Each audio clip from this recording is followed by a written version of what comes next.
Қазақ қызын қорғайық.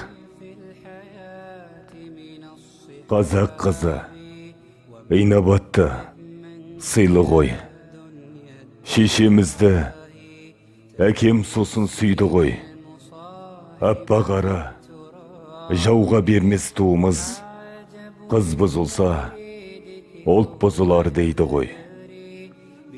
Солар үшін атқа қонып бабамыз қан майданда тіпті жанын қиды ғой.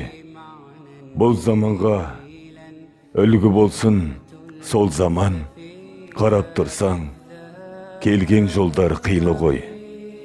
Көк көздерден жүрген кезде қорғаштап, қысық көздер қытығыма тиді ғой. Бізді момын санайды ма кім білсін, қуықтайлар келсе таяқ жейді ғой. Міндеттімін қазақ қызын қорғауға, басқа ұлттың қызы болса мейлі ғой.